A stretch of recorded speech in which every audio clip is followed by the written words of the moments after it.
Hello, hello, welcome back to the Cruising Show. It's me, Presto, and Max. What's going on? I've also got TS Idiot. Hello. Hello. Hello, Right. we're going to call you Idiot for sure. That's quite alright, my mum does that. Lovely. Oh, well, thanks for coming in. For people that don't know who you are, tell us who you are.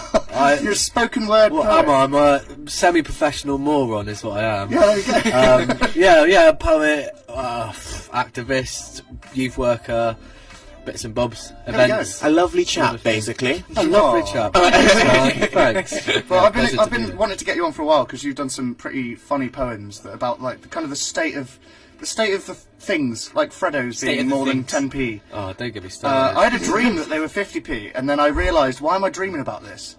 I'm inside your mind. Even in my dreams. So you're going to kind of, first off, bless us with some beautiful wordplay. Yeah.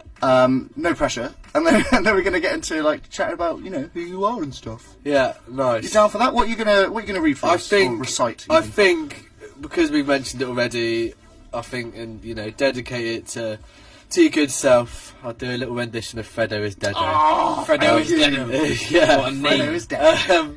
So I wanted to write a really angry poem about, the state of the world, but I focused in on one thing, and that's the rising price of Freddo chocolate bars. Says it all. It's one of my shortest poems, but it's probably like a crowd favourite. Most of our nights end in this, even if I'm not performing. Even if it's like my mate's band, I usually end up going on stage and shouting it. Okay. So this is Freddo is Deado. Freddo is Deado, they wiped off his smile. It's capitalism in the chocolate aisle. They say it's inflation infecting the nation. Can you see my frustration? Can you understand me when a Freddo costs 45p?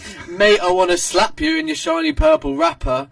You're a hot chocolate mess, causing me no end of stress. And now I can see you're just a symbol of the bourgeoisie. Can you see my frustration? Can you understand me when a Freddo costs 45p? Wow.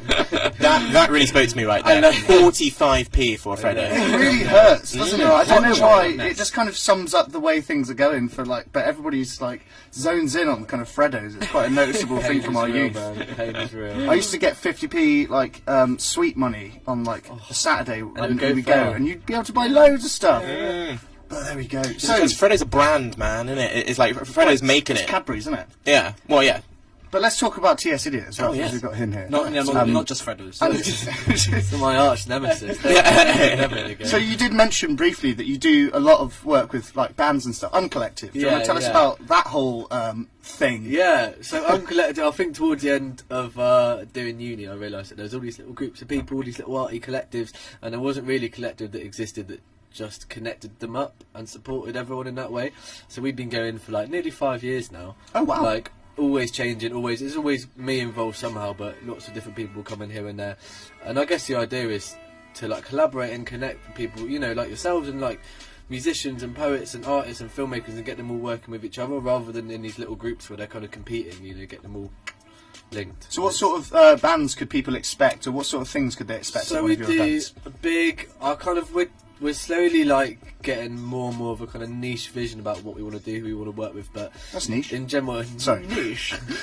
But in general, it's anyone that's overlooked, anyone that feels marginalised, anyone that's doing some really weird, funky stuff. Okay. And what we feel like they haven't been picked up by anyone else, so we want to work with them and kind of so we work with all kinds of weird and wonderful people, from poets to we've got a husband and wife funk disco team who had been making stuff for years, and they've never done a gig in their life, and we put them on a few festivals, and everyone was that sounds amazing. What sort of festivals have you gone to? So we've done a bit of Onefields, quite a lot of little ones.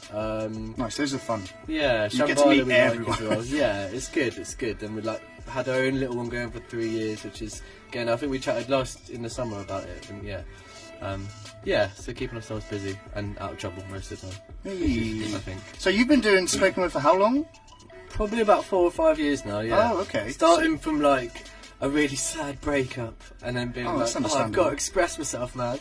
And then going from that, and then starting to do a few kind of funny ones, more political ones, and those are the ones that people, you know, really like stuck onto. And then seeing all the amazing poets that are out there, like in Bristol, is like we're spoiled really. They've got all the guys from Milk, like Malika from Milk Poetry, and people like Vanessa Kasul, I hope I'm saying that right. I'm sorry, Vanessa, if I said it wrong. I'm afraid it's live, we can't edit in.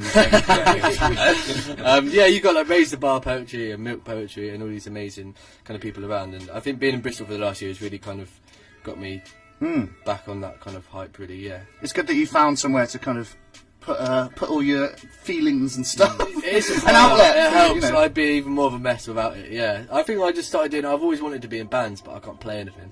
Oh, there you go. I'm like musically incompetent, so I've always been like working with bands, you know, everything from like jazz to punk to like some electronic stuff, and doing like the poetry over it. Yeah, and then this year in Bristol just started going more to those like poetry nights. And I've seen you've done some really cool videos to some of your spoken word as well. Yeah, Where can people check that out? What's so your YouTube, channel? If you type in TS Idiot, there was another one in America, but I've smashed him out there. Yeah, which I feel bad. I'm sure he's a nice guy. Metaphorically, by the way, Metaphorically. not literally. Well, that's another story for another time. Yeah. So if you just Google TS Idiot, you'll find me on all the YouTubes and the Facebooks and the little funny websites, all them things. Yeah, I try to pop up as much. And on Facebook, could we get you on Uncollective? Is that a good thing to follow? Yeah.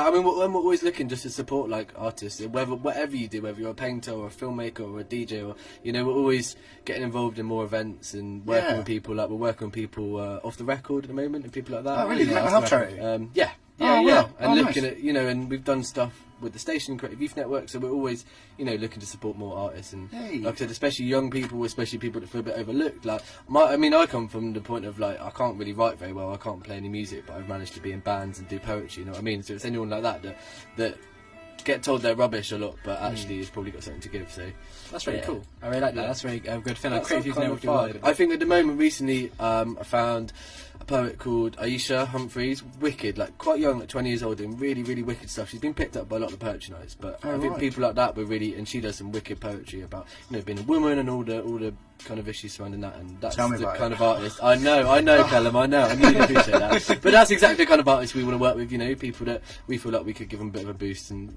you know, we don't know all our stuff by any means, but just that we can build up these platforms to put other people I like that. It makes me smile. It does. I know, it's nice, isn't it? We need that this time of year, I think. Yeah, we need a bit of community in Bristol. Yeah, exactly. And you are providing that. So thanks, TS Idiot, for coming on. No worries. For Definitely check him out on YouTube and all of the social medias, just TS Idiot.